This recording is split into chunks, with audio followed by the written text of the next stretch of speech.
Invito a los señores diputados a ocupar sus bancas para dar comienzo a la sesión.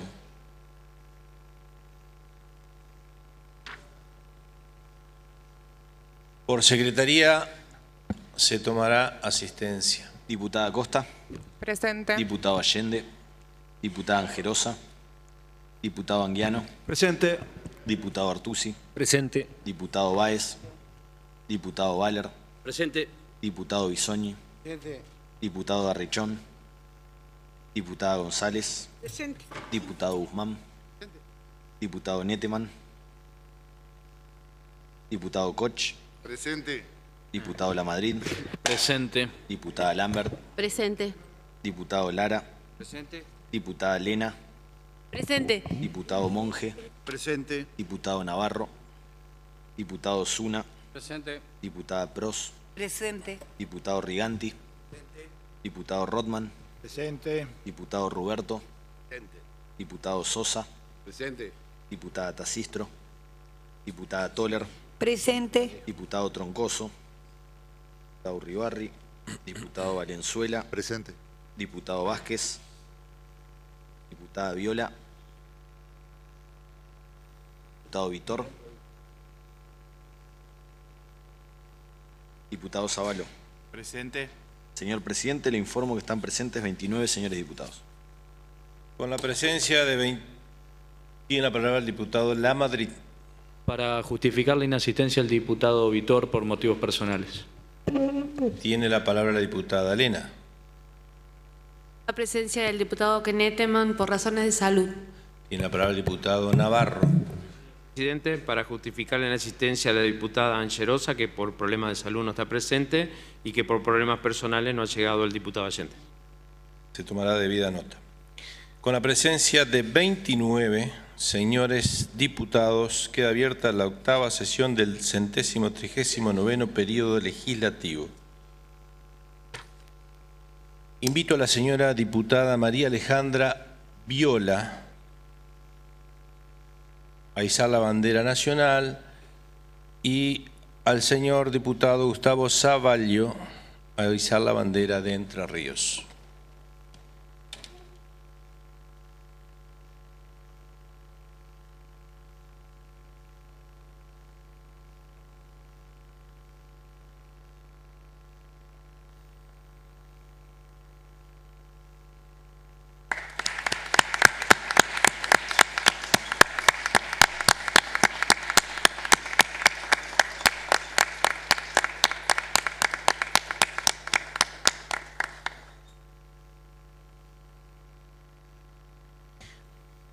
Por secretaría tiene la palabra el diputado Navarro. Presidente, para hacer una moción de que se omita la lectura y se da por aprobada si no hay objeción de los señores y señoras diputados. Se va aprobado. De acuerdo a lo establecido por el artículo 116 del reglamento, se encuentra en consideración de la Cámara la versión taquigráfica correspondiente a la cuarta sesión ordinaria realizada el 22 de mayo. Si los señores diputados no formulan observaciones, se va a votar su aprobación. Resulta afirmativo.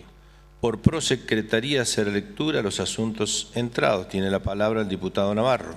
Sí, señor presidente, para hacer una moción de omitir las comunicaciones oficiales que queden en secretaría a disposición de los señores diputados. Voy a pedir que los dictámenes de comisión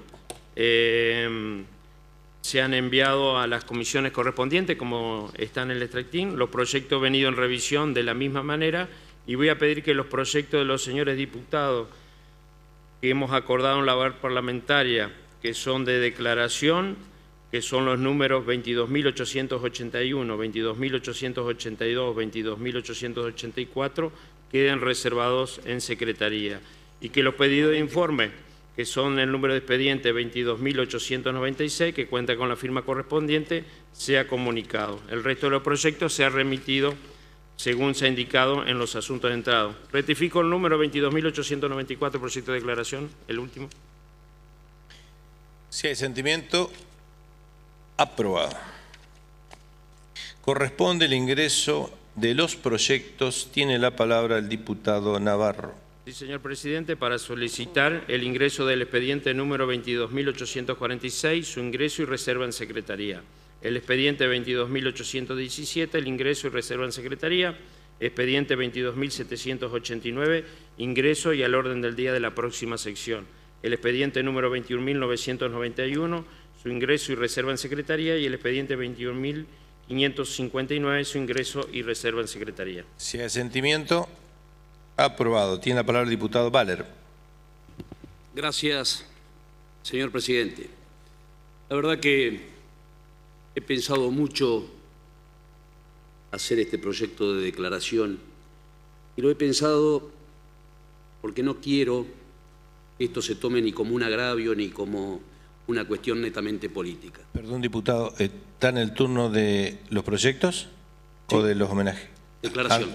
Perdón.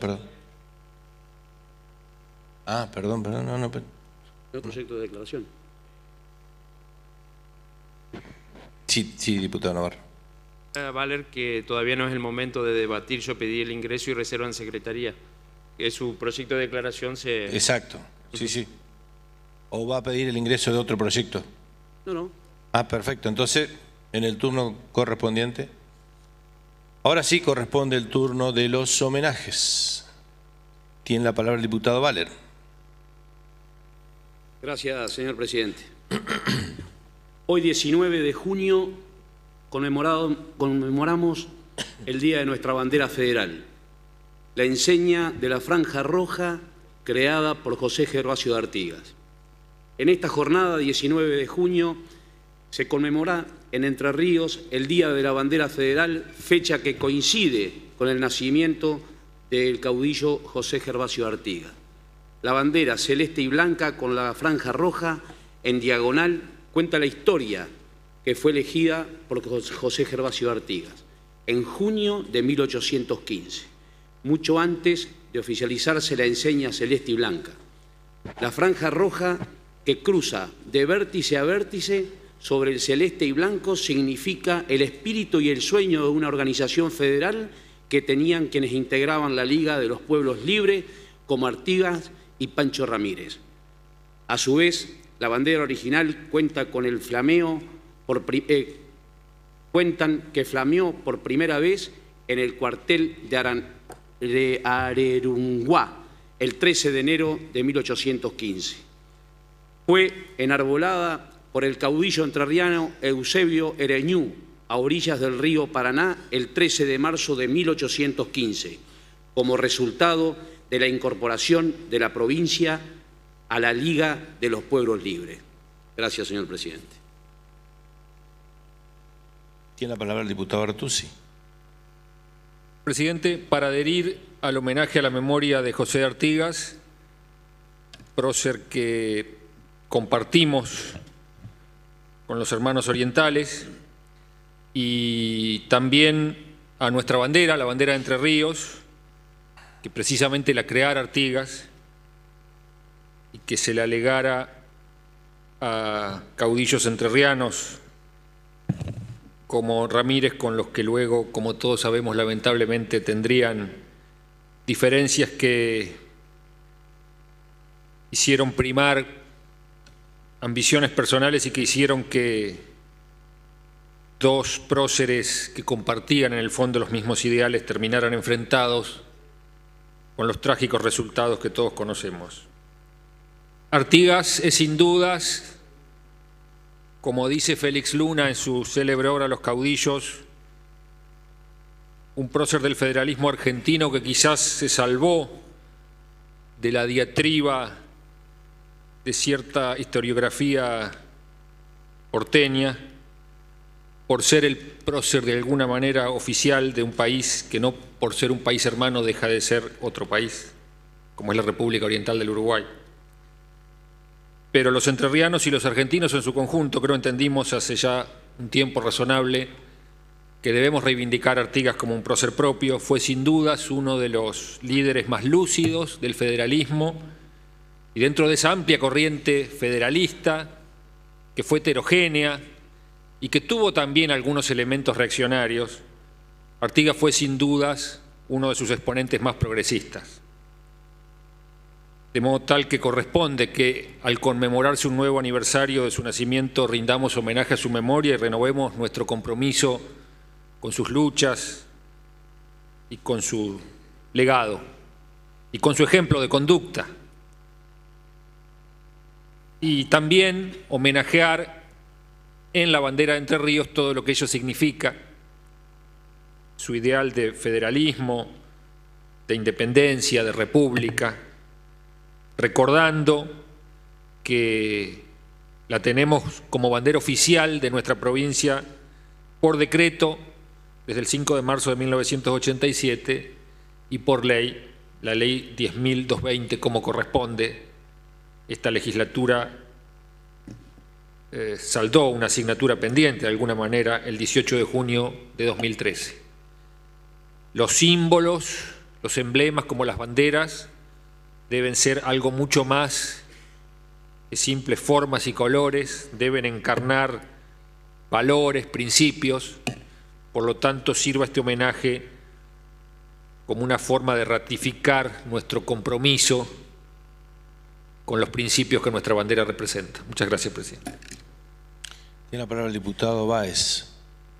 Señor presidente, para en principio compartir el homenaje a nuestra bandera y a su creador, tal como lo hicieron los diputados preopinantes, un José Gervasio Artigas que fue quizás de los primeros que planteó la necesidad de una patria grande unida y que murió en su exilio en el Paraguay porque no soportaba la idea de ver a su banda oriental y a la Argentina desunidas.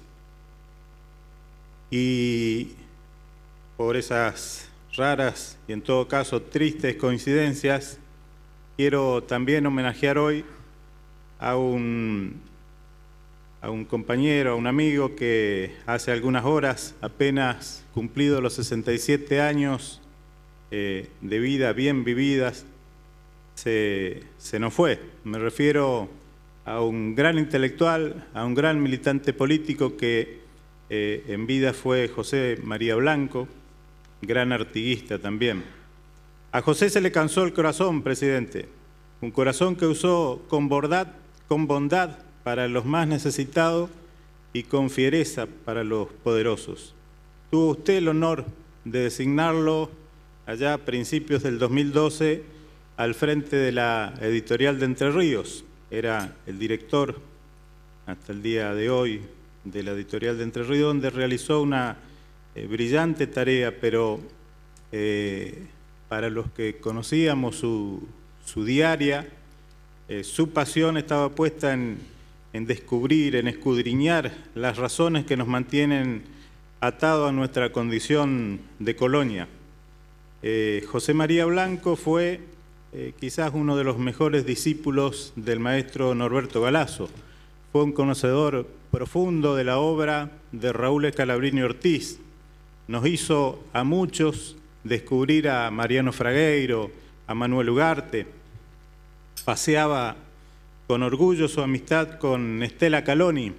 Y entonces le voy a pedir autorización para leer justamente lo que esta gran mujer entrerriana escribía hoy para despedir a José María, recordando cuánto lo revelaba la injusticia, la hipocresía, el cinismo, la infamia, la desigualdad social, la soledad de los oprimidos. Para eso luchaba sin descanso, decía Estela.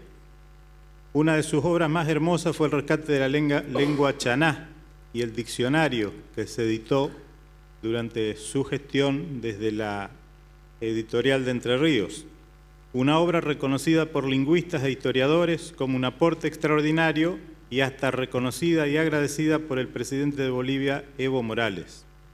Pero fundamentalmente, dice Estela Caloni, hay que mantener su línea política, su esperanza en la unidad, una unidad profunda, no de circunstancias. Yo sé que José María, escribe Estela Caloni, estaba herido, sufría hasta la desolación los momentos que estamos viviendo, pero nos dejó un camino para recorrer y un ejemplo para no perdernos en las nieblas de las confusiones mediáticas. Gracias por compartir tanto con todos nosotros en este tiempo. Compañero José María, hasta siempre. Tiene la palabra el diputado Rothman. Gracias, presidente. Me quiero referir a una gesta que el día 15 de junio, hace escasos 4 días, cumplió 100 años. Me estoy refiriendo a esa gesta que llevaron a cabo los estudiantes universitarios de la Universidad Nacional de Córdoba, que la historia lo conoce como la Reforma Universitaria de 1918.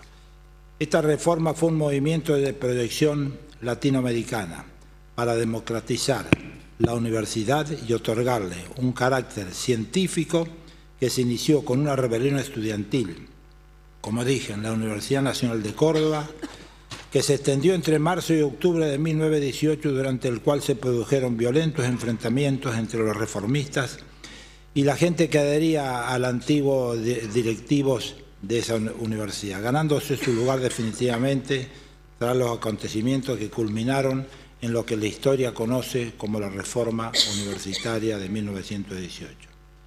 Ese año, a 2 años de la asunción al gobierno de don Hipólito Yrigoyen, existían en el país solamente 3 universidades. La Nacional de Córdoba, fundada en 1613 por los jesuitas, la de Buenos Aires, que se fundó 200 años después, en 1821, y la de La Plata, que se funda a posterior en 1890. Reunía en su totalidad más o menos 14.000 alumnos universitarios en todo el país. La ley electoral y la llegada al poder del radicalismo alentó las esperanzas de la clase media de acceder al ascenso social de sus hijos por medio del ejercicio de profesiones liberales. El sistema universitario vigente, señor presidente, era obsoleto y reaccionario. Los planes de estudio estaban décadas atrasadas. En ese sentido, parte del movimiento reformista cuestionó el papel de la universidad como mera fábrica de títulos, que se encontraban desvinculadas de la problemática social que aquejaba en ese momento a la sociedad argentina. A fines del 17 y a principios de 1918, las autoridades de la Universidad de Córdoba modificaron el régimen de asistencia de los alumnos y cerraron el internado del viejo hospital de clínica, histórico hospital de clínica, que era el hospital escuela y que todavía sigue siendo hospital escuela de la Docta Córdoba. En esa ciudad, en Córdoba, el dominio ejercido por la Iglesia se traducía en un régimen reaccionario y conservador, que se empeñaba en abortar cualquier intento de modificar el control de estos sectores. Y estos sectores ejercían sobre la institución. En ese marco, los estudiantes cordobeses comenzaron a exigir la introducción de reformas en vista de modernizar la Casa de Estudios, que fue fundada, como dijimos, en 1613, y que aún funcionaba con una dinámica heredada de los tiempos coloniales. En pleno siglo XX, las ideas darwinistas eran consideradas heréticas y se impartían materias como las de deberes para con los siervos. Si bien este movimiento, esta gesta, llevó meses, desde marzo a octubre, se conmemora como fecha de nacimiento de la Reforma Universitaria el día 15 de junio, fecha en que los estudiantes cordobeses entraron a la rectoría de la universidad porque habían sido traicionados en la elección del rector. Había un rector que proponían las autoridades que estaban en ese momento y otro candidato era el que proponían los estudiantes. Se sintieron traicionados en lo que habían acordado, tomaron la universidad, expulsaron a sus directivos y declararon la primera huelga general. Ahí empezó una lucha que tuvo su pico en el mes de octubre, cuando la Federación Universitaria de Córdoba, la FUC, asumió la dirección de la universidad. Durante el curso del conflicto y a pedido de los estudiantes, el presidente Hipólito Yrigoyen intervino 2 veces la universidad y para que se reforzaran los estatutos y se realizaron nuevas elecciones de sus autoridades. La revuelta estudiantil cordobesa tuvo su expresión máxima en el célebre manifiesto liminar de la Federación Universitaria de Córdoba, la FUC, redactado por la pluma brillante de Deodoro Roca. El movimiento se extendió de inmediato a las demás universidades del país, impulsado principalmente por el movimiento estudiantil, organizado por la recién creada Federación Universitaria Argentina, que también cumplió 100 años en abril de este año, y varias universidades de América Latina se expandió, produciendo reformas en los estatutos y leyes universitarias que hasta hoy duran y que ha permitido que clase trabajadora o hijos de trabajadoras puedan concurrir a estas altas casas de estudio. Y los cambios producidos y la reforma producida iban en el camino de consagrar la autonomía universitaria, el cogobierno que estableció la participación de los estudiantes en la gestión de las universidades, la extensión universitaria, la periodicidad de las cátedras, los concursos de oposición y la gratuidad de la enseñanza universitaria en la Argentina.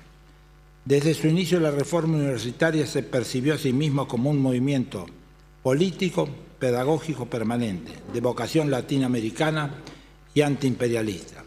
Muchas de estas reformas tardaron décadas en ser establecidas y hasta hoy todavía no se ha logrado lo máximo que pedían los estudiantes de aquella reforma. Sin embargo, presentar la reforma meramente como un conjunto de demandas de carácter académico implica desconocer el grado de radicalización del movimiento estudiantil y sus profundos cuestionamientos de la sociedad, que logró instaurar una verdadera revolución educativa y social en la historia nacional y de Latinoamérica. La utopía juvenil del 18 anticipó en 50 años al Mayo francés, que fue en 1968, y al Cordobazo, que fue un movimiento genuino obrero estudiantil que fue en el año 69, y además otros movimientos juveniles en la década del 60 y 70. En algunos de ellos fue sangriento cuando le pegan un balazo a aquel estudiante de ingeniería que era obrero también de la ICA Renault, y le pegaron un balazo en pleno centro de Córdoba en una manifestación que se llamó Santiago Pampillón. El movimiento universitario reformista renovó los programas de estudio, posibilitó la apertura de la universidad a un mayor número de estudiantes, promovió la participación de esto en la dirección de las universidades e impulsó un acercamiento de las casas de estudio a los problemas del país. Implantó el cogobierno de la universidad por graduados, docentes y alumnos, que todavía persiste tal cual, la libertad de cátedra y la autonomía. Las clases medias comenzaban a llegar a aquellos costos reservados solamente para los hijos del poder. Señor presidente, cuando en algunas ocasiones me ha tocado referirme a esta gesta estudiantil, realmente lo hago con mucho orgullo. Y lo hago como orgullo primero como radical, porque esta gesta fue posible gracias a que un presidente de la nación de ese momento, don Hipólito Yrigoyen, entendió el momento histórico que estaba viviendo el país y dio curso a la reforma que cambiaría la educación superior en la Argentina para siempre, marcando un punto liminal en la historia académica argentina y de Latinoamérica. Orgullo también porque este mismo presidente, cuando los estudiantes cordobeses fueron a verlo para plantearle la problemática que tenía y que se debatía en la Universidad de Córdoba y la participación que querían tener ellos en el cogobierno, Yrigoyen le contesta con una frase célebre: jóvenes estudiantes, si ustedes con su voto son capaces y son partícipes de elegir un presidente de la nación, ¿cómo no van a poder cogobernar una alta casa de estudio donde ustedes concursan?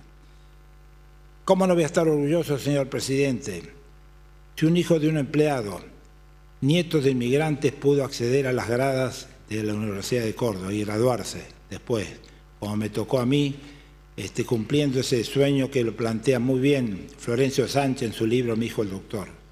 ¿Cómo no voy a estar orgulloso de la reforma si cuando fue estudiante iba a comer a la FUC, y la Federación Universitaria de Córdoba, que cumplió 100 años en mayo de este año, que se fundó a la luz de los acontecimientos de la reforma? ¿Cómo no voy a estar orgulloso también, presidente, si yo viví en el Hospital de Clínica en los 2 últimos años de mi carrera como practicante mayor, en ese histórico Hospital de Clínica que cuando cierran el internado a principios del 1900 es un germen para desencadenar la lucha por la reforma universitaria? Y cómo no voy a estar orgulloso, señor presidente, si cuando era estudiante milité en la Franja Morada y participé en las listas de consejero universitario. La Franja Morada, que viene su nombre porque cuando el día 15 de junio del 18 los estudiantes toman la universidad, en la calle encontraron los muchos cientos y cientos de estudiantes que estaban dispersos por las calles de Córdoba. Uno de ellos encuentra una tola que es de color morado, que alguien la perdió, algún representante del clero la había perdido, lo toma como botín de guerra y ese color morado fue la insignia de la Reforma y de ahí sale el nombre de la Franja Morada. Y por último, señor presidente, cómo no voy a estar orgulloso de la Reforma. Si esa utopía juvenil del 18, como dije, se adelantó 50 años al Mayo francés. Esto, para ir terminando, presidente, está plasmado en lo que nosotros consideramos un himno, una Biblia laica, como fue el documento liminal que redactara Deodoro Roca con esa pluma brillante que tenía, donde estaba dedicado a la juventud argentina de Córdoba y a los hombres libres de Sudamérica, donde dice, entre otras cosas, que hombres de una república libre, acabamos de romper la última cadena que en pleno siglo XX nos ataba a la antigua dominación monárquica y monástica. Hemos resuelto llamar a todas las cosas por su nombre que tienen. Córdoba se redime. Desde hoy contamos para el país una vergüenza menos y una libertad más. Los dolores que quedan son las libertades que nos faltan. Estamos pisando sobre una revolución. Estamos viviendo la hora americana. Muchas gracias, presidente. Tiene la palabra el diputado Valero. Gracias, presidente. No, simplemente para hacer algo muy breve, ocurrió el fallecimiento en el día de ayer de un personaje muy querido en nuestra provincia y fundamentalmente en la ciudad de Federal, como es Cachencho. Murió Cachencho, el creador del Festival Nacional del Chamamé, que dice en una parte que entre versos y chamamé dieron el último adiós a Cachencho. Este personaje, que fue Juan Carlos Silva, conocido como Cachencho, el personaje que representa el Festival Nacional del Chamamé, falleció el día lunes. Para darle su último adiós, el cortejo fúnebre pasó por varios barrios de Federal y hubo música, baile y canto. Simplemente, señor presidente, no quería dejar de pasar este pequeño y gran homenaje a este hombre que, con su humildad, paseando por los clubes, por las calles, por los distintos barrios, se hizo querer tanto y sacó este gran provecho para esta ciudad de Federal, como fue el Festival Nacional, fue creado por Chirino Insaurralde. Y bueno, y este anfiteatro que lleva su nombre, de Cachencho de Federal, que en el día de ayer dejó de existir. Así que este homenaje no quería simplemente dejarlo pasar por alto. Gracias, señor presidente. Tiene la palabra el diputado Monge. Gracias, señor presidente. Si bien el diputado Rockman, en un extenso y completo relato, ha rendido acabadamente el homenaje a la reforma universitaria, yo también con anterioridad pensaba decir algunos breves párrafos, de alguna manera obligado por aquella condición de haber sido un militante reformista en la segunda mitad de la última dictadura militar. Y sin lugar a dudas, como aquí se ha dicho, la reforma, aquel movimiento que tuvo su epicentro en la Universidad de Córdoba hace 100 años, implicó una verdadera revolución en la educación superior argentina, en la educación universitaria, en lo político y en lo social. Ya hemos dicho en otra oportunidad que fue la rebelión estudiantil más importante que hubo durante el siglo XX. Se rebelaron los estudiantes contra el dogma, contra el despotismo, contra la mediocridad reinante en la educación superior argentina de aquellos años, y tuvieron, como bien se ha dicho, el valor de haber instalado en el imaginario colectivo de los estudiantes el valor de la inteligencia, del estudio, de la investigación, de haber impugnado la universidad ultramontana y clerical de aquellos años, haber instaurado la democracia en la universidad como 2 años antes se había instalado en la República Argentina de la mano del primer gobierno de Hipólito Yrigoyen, y así establecieron los principios del cogobierno entre graduados, estudiantes y docentes, la autonomía universitaria para que estuviera ajena a las influencias del poder estatal y de los gobiernos de turno, la periodicidad de la cátedra para que no fueran hereditarias o prácticamente vitalicias como eran básicamente en la Universidad de Córdoba, la extensión universitaria para vincularla al medio, la libertad de cátedra o las cátedras paralelas, también la apertura. Antes del 18 prácticamente concurrían las élites, los hijos de la élite de nuestro país, y poco a poco la universidad se fue abriendo hacia el resto de los sectores. Y como bien se ha dicho acá, es un orgullo, 50 años antes de que el famoso, que todavía vive, el colorado Daniel Cohn-Bendit, cuando salió de la Universidad de Nanterre en 1968 para después conmover todas las calles parisinas y con aquellas frases, bien podemos sentirnos orgullosos como argentinos y como latinoamericanos de haber tenido un modelo universitario que después de alguna manera fue adoptado en cierta medida por el Estado francés a partir de la revuelta del Mayo precisamente. Y en definitiva, creo que el legado de la reforma se traduce hasta nuestros días con la impronta de democratización en el acceso a la educación universitaria, la consecuente movilidad social que ello trae aparejado, y también la influencia que ha tenido, como aquí se ha dicho, en otros estados, en otros países, en otros pueblos de América Latina, y un reformismo que ha permanecido en el tiempo durante gobiernos autoritarios y dictaduras, básicamente por los militantes reformistas que por décadas fueron acosados por la derecha autoritaria y clerical y por la izquierda revolucionaria. Yo también me sumo a los 100 años de la fuga. Quiero recordar, espero no hacer ninguna omisión, a 4 entrerrianos, un diamantino, un concordiense, un nogoyaense y un hombre de Paraná, que me vienen a la memoria hoy, que fueron presidentes de la Federación Universitaria Argentina. El doctor Ernesto Jaimovich, del Partido Socialista, fue presidente de la fuga.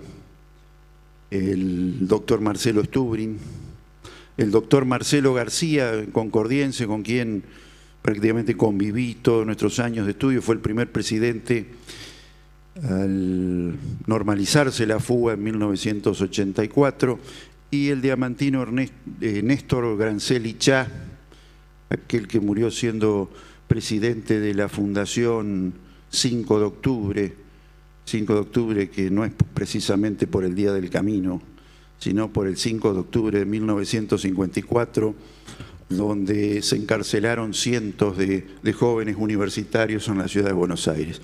Así que con estas palabras queríamos recordar al movimiento estudiantil y al fenómeno de la reforma universitaria que está vigente hoy hasta nuestros días. Nada más. Corresponde el turno de las mociones de preferencia sobre tablas. Se encuentra reservado el dictamen de la Comisión de Legislación General en el proyecto de ley venido en revisión bajo número de expediente 22.846, por el cual la provincia adhiere a lo dispuesto por la ley número 27.428 régimen de responsabilidad fiscal y buenas prácticas de gobierno. Tiene la palabra el diputado Navarro. Sí, señor presidente, para pedir su tratamiento sobre tabla. Se requieren 2 tercios. Los que estén por la afirmativa, aprobado. Se encuentra reservado el dictamen de la Comisión de Legislación General en el proyecto de ley bajo número de expediente 22.817, por el cual se instituye en el ámbito de la provincia el Día Provincial de Prevención del Tráfico y la Trata de Personas, a conmemorarse los días 30 de julio. Tiene la palabra el diputado Navarro. Señor presidente, para pedir su tratamiento sobre tabla. Hay una moción de tratamiento sobre tablas. Aprobado. Se encuentra reservado el dictamen de la Comisión de Hacienda, Presupuesto y Cuentas en el proyecto de ley bajo número de expediente 21.991, por el cual la provincia adhiere a lo dispuesto por el artículo número 21 de la Ley Nacional número 27.349 de apoyo al capital emprendedor en el país y su expansión internacional. Y la palabra el diputado Navarro. Señor presidente, para pedir su tratamiento sobre tabla. Se va a votar la moción. Se requieren 2 tercios. Aprobado. Se encuentra reservado el dictamen de la Comisión de Legislación General en el proyecto de ley bajo número de expediente 21.599, por el cual se autoriza al Poder Ejecutivo a aceptar una donación de un inmueble ubicado en la ciudad de Crespo con destino a la construcción de una escuela. Tiene la palabra el diputado Navarro. Para pedir su tratamiento sobre tabla. Se va a votar la moción. Se requieren 2 tercios. Aprobado. Se encuentran reservados los proyectos de declaración identificados bajo números de expediente 22.881, 22.882 y 22.894. Tiene la palabra el diputado Navarro. Señor presidente, de acuerdo a lo que acordamos en la reunión de labor parlamentaria, voy a pedir que se vote en conjunto su tratamiento sobre tabla y oportunamente se lo considere de igual manera. Se vota la moción. Se requieren 2 tercios. Aprobado. Corresponde considerar los proyectos para los que se aprobó tratamiento sobre tablas. Corresponde considerar el dictamen de la Comisión de Legislación General en el proyecto de ley venido en revisión bajo número de expediente 22.846, por el cual la provincia adhiere a lo dispuesto por la ley número 27.428, régimen de responsabilidad fiscal y buenas prácticas de gobierno. Se va a votar el proyecto. Primero, en general, aprobado. Ahora, en particular, artículo primero aprobado, artículo segundo aprobado, artículo tercero aprobado. El cuarto de forma queda sancionado y se harán las comunicaciones correspondientes. Corresponde considerar el dictamen de la Comisión de Legislación General en el proyecto de ley bajo número de expediente 22.817, por el cual se instituye en el ámbito de la provincia el Día Provincial de la Prevención del Tráfico y la Trata de Personas. Se va a votar el proyecto primero en general. Aprobado. Ahora en particular, artículo primero, aprobado, artículo segundo, aprobado, artículo tercero, aprobado, artículo cuarto, aprobado. El artículo quinto es de forma, queda aprobado y pasa en revisión a la Cámara de Senadores. Corresponde considerar el dictamen de la Comisión de Hacienda, Presupuesto y Cuentas en el proyecto de ley bajo número de expediente 21.991, por el cual la provincia adhiere a lo dispuesto por el artículo número 21 de la Ley Nacional número 27.349 de apoyo al capital emprendedor en el país y su expansión internacional. En la palabra el diputado Lamadrid. Gracias, presidente. Con este proyecto venimos a adherir a una ley nacional que es la 27.349, no en toda su ley, porque no así lo requiere la ley nacional. Si esta ley nacional está dividida básicamente en 3 partes.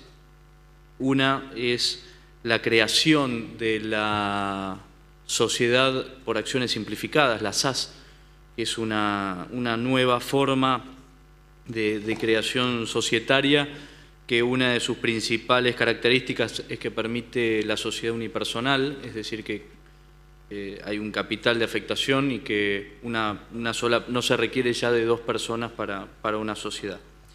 Y por supuesto que permite que se aceleren los trámites y se realice la apertura de una sociedad, así como la quit y demás cuestiones necesarias para una cuenta bancaria, para poder poner en funcionamiento una sociedad comercial y que el emprendedor que tanto,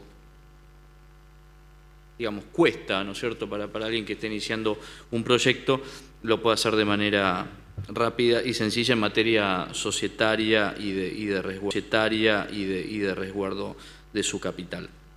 Todos sabemos que, o por lo menos es sabido, que el capital emprendedor o que el emprendedurismo en Argentina es muy fuerte, pero no llega más del 20% de sobrevivencia de esos proyectos. Es decir, se inician muchos proyectos, pero luego la gran mayoría no sobreviven.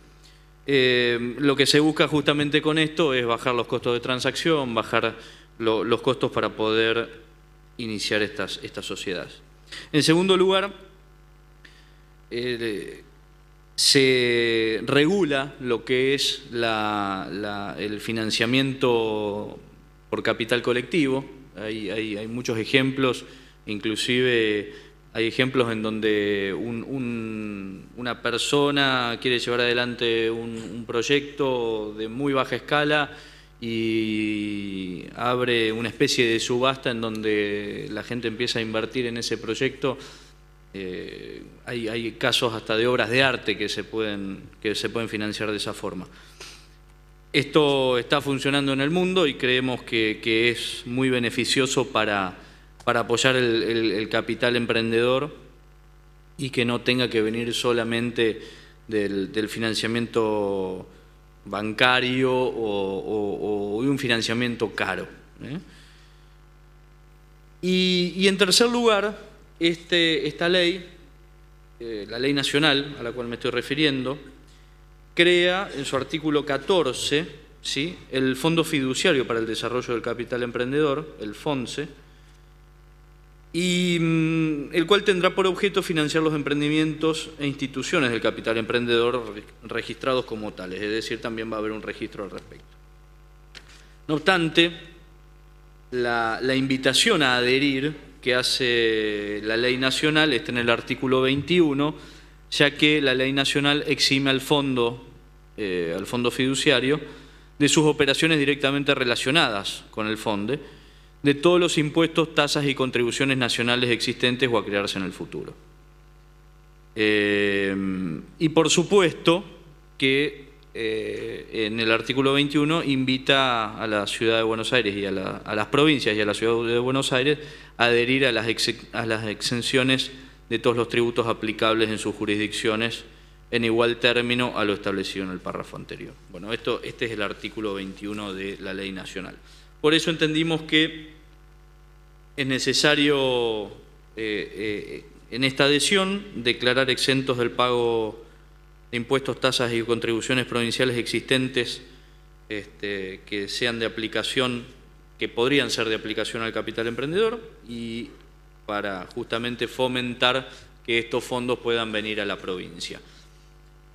También asimismo y se invita a los municipios de esta provincia a adherir en estos mismos términos. Y bueno, esperamos que sea de gran apoyo al capital emprendedor, que también tanto emprendedurismo tenemos de hecho en nuestra provincia, así que bueno, le agradezco al presidente de la Comisión de Presupuesto también haberlo tratado, puesto en consideración, y a los legisladores que acompañaron y bueno, agradezco el acompañamiento del proyecto. Gracias, presidente. Se va a traer el proyecto de ley, primero en general, los que estén por la afirmativa, aprobado. Ahora en particular, artículo primero aprobado, artículo segundo aprobado, artículo tercero aprobado, artículo cuarto aprobado, artículo quinto aprobado, el sexto es de forma queda aprobado y pasa en revisión a la Cámara de Senadores. Corresponde considerar el dictamen de la Comisión de Legislación General en el proyecto de ley venido en revisión bajo número de expediente 21.599, por el cual se autoriza al Poder Ejecutivo a aceptar la donación de un inmueble ubicado en la ciudad de Crespo con destino a la construcción de una escuela. Se va a votar el proyecto primero en general. Aprobado. Ahora en particular, artículo primero aprobado, artículo segundo aprobado. El artículo tercero es de forma queda sancionado y se harán las comunicaciones correspondientes. Corresponde considerar los proyectos de declaración para los cuales se aprobó su tratamiento sobre tablas y en bloque. Se va a votar los proyectos en conjunto, los que estén por la afirmativa, vamos a ver. Aprobados, quedan sancionados y se harán las comunicaciones correspondientes. Corresponde considerar los proyectos para los que se aprobó tratamiento preferencial para la presente sesión. Se aprobó en la sesión pasada el tratamiento preferencial con o sin dictamen de comisión para el proyecto de ley bajo número de expediente 22.877, por el cual se declara de interés provincial la producción y comercialización porcina, con el objeto de tutelar las condiciones sanitarias y evitar introducción y propagación de enfermedades exóticas en nuestra provincia. Se va a votar el proyecto de ley, primero en general, los que estén por la afirmativa, aprobado. Ahora en particular, artículo primero aprobado, artículo segundo aprobado, artículo tercero aprobado, artículo cuarto aprobado, artículo quinto aprobado, artículo sexto aprobado, artículo séptimo aprobado, artículo octavo aprobado, artículo noveno aprobado. El artículo 10º es de forma queda aprobado y pasa en revisión a la Cámara de Senadores. Se aprobó en la sesión pasada el tratamiento preferencial con o sin dictamen de comisión para el proyecto de ley bajo número... Tiene la palabra el diputado Navarro. Presidente, para pedir el traslado de esta preferencia para la próxima sesión con o sin dictamen. Hay una moción, lo que tienen por la afirmativa, aprobado. Corresponde considerar órdenes del día. Corresponde considerar el dictamen de la Comisión de Legislación Agraria y del Trabajo, Producción y Economías Regionales en el proyecto de ley bajo número de expediente 21.509, por el cual se crea en el ámbito de la Dirección Provincial de Vialidad el programa de capacitación permanente de operarios en maquinaria vial. Tiene la palabra el diputado Lamadrid. Gracias, presidente. Muy breve. Este proyecto crea en el ámbito de la Dirección Provincial de Vialidad el programa de capacitación permanente de operario de maquinaria vial. Todos sabemos la necesidad que tenemos de aumentar la cantidad de operarios de maquinaria vial para el mantenimiento de los caminos de la provincia.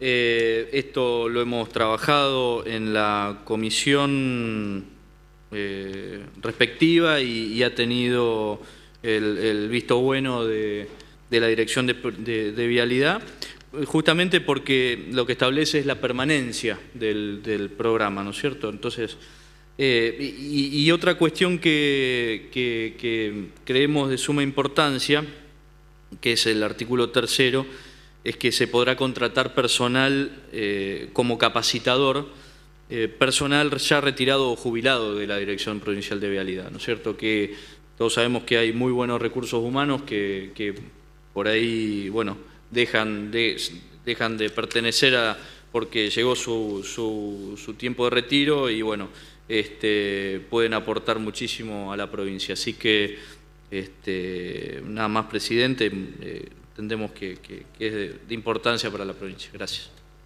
Votar el proyecto de ley, primero en general, aprobado. Ahora en particular, artículo primero aprobado, artículo segundo aprobado, artículo tercero aprobado, artículo cuarto aprobado, el artículo quinto es de forma queda aprobado y pasa en revisión a la Cámara de Senadores. Corresponde considerar el dictamen de la Comisión de Legislación Agraria, del Trabajo, Producción y Economías Regionales en el proyecto de ley bajo número de expediente 22.073 referido a la protección, desarrollo, promoción, difusión y comercialización de las artesanías producidas en el territorio provincial. Y en la palabra la diputada Lambert. Gracias, señor presidente. El proyecto de ley que presento hoy fue ampliamente debatido en la Comisión de Legislación Agraria, del Trabajo y Producción. Un proyecto que hemos dado tratamiento desde fines del año pasado y en este año lo hemos puesto a consideración de la actual secretaria de Cultura, Carolina Gallar, y de Hugo da Silva, un reconocido artesano, por su trabajo permanente en el sector.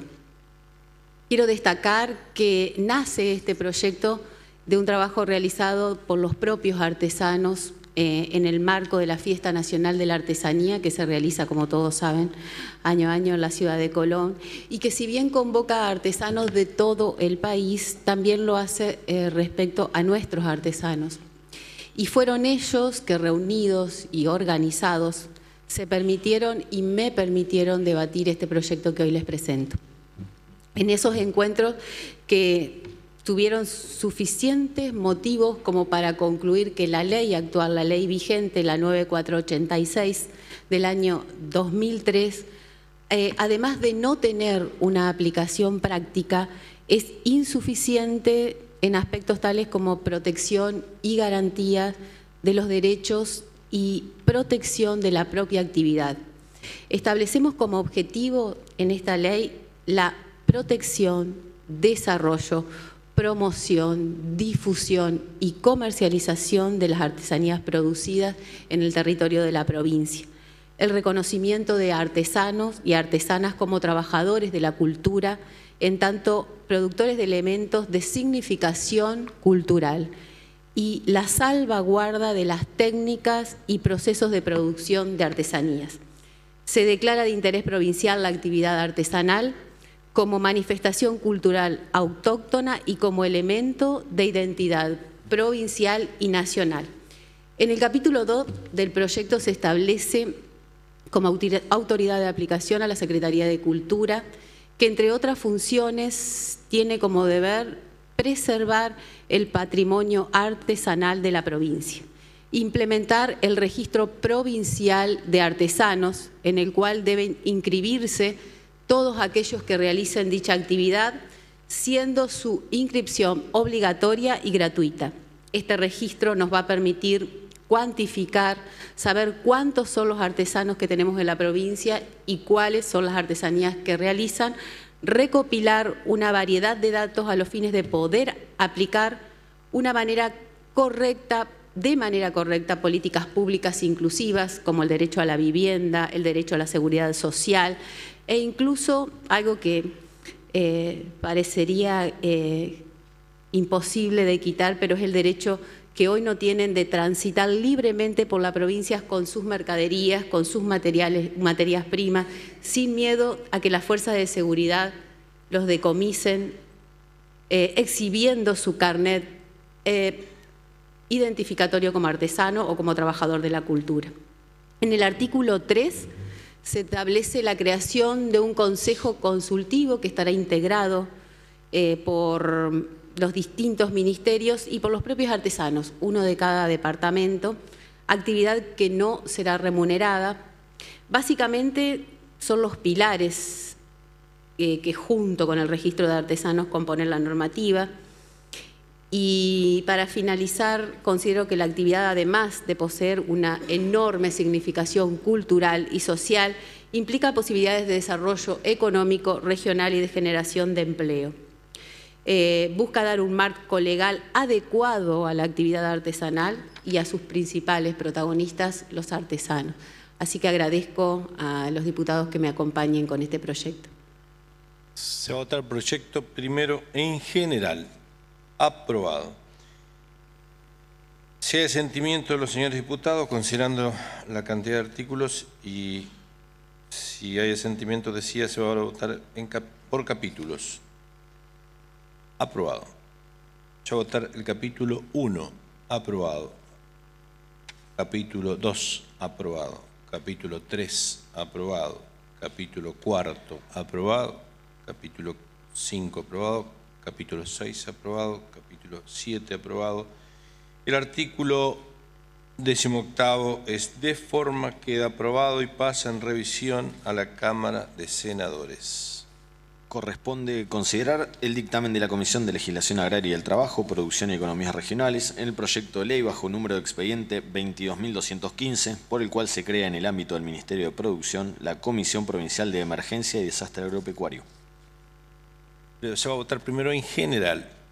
Aprobado. Ahora en particular, artículo primero aprobado, artículo segundo aprobado, artículo tercero aprobado, artículo cuarto aprobado, artículo quinto aprobado, artículo sexto aprobado, artículo séptimo aprobado, artículo octavo aprobado, artículo noveno aprobado, artículo décimo aprobado, artículo décimo primero aprobado, artículo décimo segundo aprobado, artículo décimo tercero aprobado, artículo décimo cuarto aprobado y el artículo décimo quinto es de forma. Queda aprobado y pasa en revisión a la Cámara de Senadores. Corresponde considerar el dictamen de la Comisión de Asuntos Constitucionales, Juicio Político y Peticiones, Poderes y Reglamento en el proyecto de ley bajo número de expediente 22.813, por el cual se incorpora, a continuación del artículo número 269, un nuevo artículo al Código Fiscal, texto ordenado 2014, acerca de la responsabilidad tributaria respecto del impuesto a los automotores mediante denuncia impositiva de venta. Y en la palabra el diputado Lara. Gracias, señor presidente. Bueno, este proyecto de ley que presentamos hace un tiempo y que la comisión dio su acompañamiento por unanimidad en el dictamen,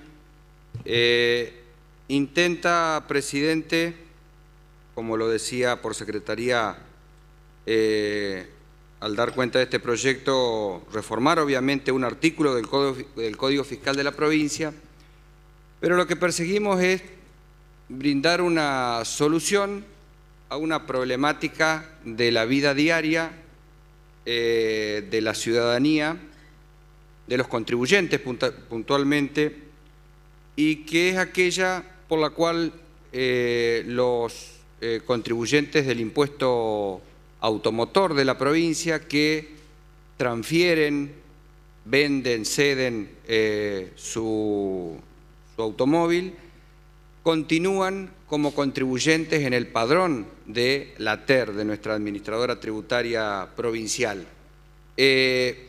porque no se formaliza en forma definitiva y no se transfiere el dominio del automóvil porque no se alcanza a terminar con la transferencia. Usted sabe, señor presidente, que muchas veces vendemos un auto, formalizamos un boleto de compra-venta, pero en definitiva, de acuerdo a nuestro sistema registral, para que se produzca la transferencia del dominio del automotor es necesaria la inscripción registral.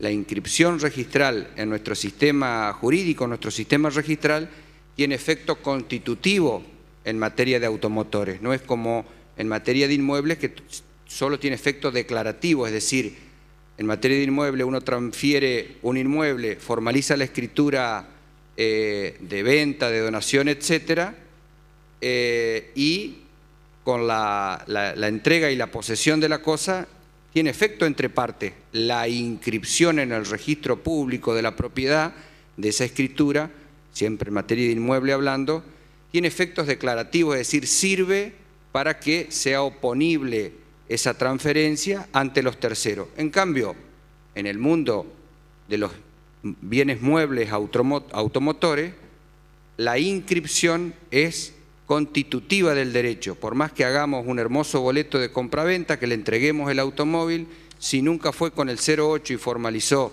la transferencia en el Registro Nacional de la Propiedad Automotor y Créditos Prendarios, no opera la transferencia del dominio de ese auto, de ese camión, etc. Por lo tanto, hay muchos contribuyentes que en su momento vendimos el auto y porque el comprador nunca cumplió con los requisitos que exige el registro automotor, sigue siendo responsable ante la TER quien vendió ese auto, pero que no se formalizó la transferencia. Mire, señor presidente, hay un antecedente en esto que es interesante y que viene a solucionar esto, y lo regula el ARBA en la provincia de Buenos Aires, que es el ente recaudador y que tiene normas novedosas en muchos aspectos en materia impositiva, obviamente, y lo tiene en esta cuestión, e intenta zanjar este problema sin perjudicar al Estado provincial, porque con el diseño que armamos de este artículo, de este proyecto de ley, no se perjudica las arcas del Estado provincial, porque no es que va a perder un contribuyente, sino que va a cambiar de titularidad ese contribuyente, ese sujeto impositivo fiscal. Por lo tanto, lo que planteamos es lo que el ARBA también regula, que se denomina denuncia impositiva de venta. Usted sabe que en materia de la transmisión del dominio de los automotores, cuando se nos presenta ese problema que hacía referencia hoy de que se vende por boleto de compraventa y que no se materializa la transferencia, no se lleva al 08, no se hace la inscripción, le queda el recaudo a quien vendió de hacer una denuncia de venta, suscribir un formulario que el registro de la propiedad automotor tiene, pero esto es a los fines de quedar eximido de la responsabilidad civil que pueda generar ese automotor. Pero la responsabilidad impositiva sigue estando, como dije hoy. Por lo tanto, esta denuncia de venta impositiva es la que regulamos en este proyecto de ley, señor presidente, por la cual, como dispone el mismo, A través de esta denuncia impositiva de venta se formula, el interesado la formula ante la administradora tributaria de Entre Ríos o el órgano que la reemplace en el futuro, y obviamente tiene que cumplir determinados requisitos. En esto seguimos el lineamiento que tiene el ARBA en la provincia de Buenos Aires y se impone fundamentalmente 4 requisitos, que es no registrar a la fecha de la denuncia de impositiva de venta deudas en concepto de impuesto a los automotores, sobre ese automotor que se está formulando la denuncia de venta, haber formulado la denuncia de venta ante el registro automotor, estar debidamente, formular una declaración jurada de que se identifica a quien vendió por boleto de compraventa el inmueble, y una constancia de una intimación fehaciente que se le hizo para formalizar la transferencia, para firmar el 08 que nunca la hizo. Con estos requisitos, quien denuncia y cumpla el formulario que tendrá que hacer después el Poder Ejecutivo, la administradora tributaria cuando reglamente esta ley, cumpliendo esos recausos va a quedar eximido ya y va a quedar fuera del padrón de contribuyente del impuesto automotor, y por supuesto se va a transferir la carga tributaria a quien compró por boleto pero nunca hizo en su favor la transferencia del automotor. Nada más, señor presidente, y pido el acompañamiento para este proyecto de ley. Muchas gracias. Se va a votar primero en general, los que estén por la afirmativa, aprobado. Ahora en particular, artículo primero aprobado, artículo segundo aprobado. El artículo tercero de forma queda aprobado y pasa en revisión a la Cámara de Senadores. Corresponde considerar el dictamen de la Comisión de Legislación General en el proyecto de ley bajo número de expediente 22.734, por el cual se autoriza al Poder Ejecutivo a transferir a título de donación a favor de la Asociación Civil Barriletes un inmueble ubicado en la ciudad de Paraná y con destino a actividades sociales y culturales. Tiene la palabra la diputada Lambert. Presidente, este proyecto fue presentado por la diputada Leticia Angelosa, que me pide que lo fundamente, bueno, porque todos sabemos que hoy no pudo presentarse por enfermedad. Y les cuento que la Asociación Civil Barriletes nace en agosto del 2001 por voluntad de un grupo de personas interesadas en replicar en Paraná la experiencia de la Fundación Luciérnaga en Córdoba, centrándose en la publicación de una edición de calle, y se inicia la revista que tomó el nombre de Barriletes y que fue ofrecida como oportunidad laboral a familias de jóvenes y adultos vinculados con residencias socioeducativas, chicos en situación de calle. De ese modo, ofreciendo una publicación mensual que sirviera como ingreso digno a quienes atraviesen diferentes situaciones ligadas a la pobreza, como son la desocupación, vulnerabilidad social, cirujeo, limosnas, y constituyendo un medio de comunicación que abordará esas temáticas y se propusiera sensibilizar la mirada de la opinión pública.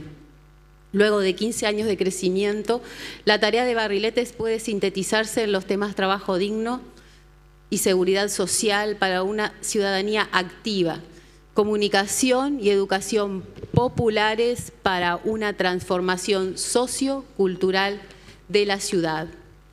Todo este trabajo y esfuerzo que lleva adelante a través de voluntarios y con el acompañamiento de distintos actores genera un impacto social que el Estado provincial ha reconocido a través de diferentes acciones de acompañamiento. En tal sentido, y por pedido oportunamente del gobierno provincial en julio del año 2014, el superior gobierno de la provincia le otorga un terreno en comodato, cito, en calle Courrech 418 de la ciudad de Paraná, a fin de que la asociación pueda construir su sede y planificar el desarrollo de actividades y servicios sociales que brinda. En este camino se desarrolló el proyecto arquitectónico necesario y a través de la Municipalidad de Paraná, que otorgó la factibilidad, el anteproyecto de la construcción en el terreno otorgado por la provincia para un edificio de usos múltiples. Al día de la fecha, la Asociación Barriletes cuenta con el proyecto arquitectónico necesario, con los profesionales que acompañarán la construcción, con acuerdos con actores privados para la donación de los materiales necesarios y con un gran desafío y sueño. Ahora bien, en términos fácticos, todo ello queda parcialmente trunco, ya que para poder proceder es necesario que el terreno donde se va a construir el Salón de Usos Múltiples esté en nombre de la Asociación Civil Barriletes. Es por ello que entendemos necesario reconocer que el inmueble otorgado a través de comodato en el año 2014, cito en calle Courrés 418, debe ser regularizado correctamente y donado a la mencionada institución. Es fundamental que nos acompañen con este proyecto porque creo que hoy y más que nunca estas asociaciones civiles cumplen un rol fundamental en la sociedad. Gracias, señor presidente. Se va a votar el proyecto de ley, primero en general. Aprobado. Para el artículo primero se requieren 2/3 de los votos. Aprobado. Artículo segundo aprobado. Artículo tercero aprobado. Artículo cuarto aprobado. El artículo quinto es de forma que queda aprobado y pasa en revisión a la Cámara de Senadores. No habiendo más asuntos que tratar, queda levantada la sesión. Bien. Perdón, diputado Sosa. Que fue ingresado en su momento el 21.4.23, hemos charlado, tiene giro a 3 comisiones, Comisión de Comunicación y Energía, Comisión de Legislación y Presupuesto. Solamente pedimos, lo hemos acordado, que quede en presupuesto. Lo que estén por la afirmativa, aprobado. Ahora sí queda levantada la sesión.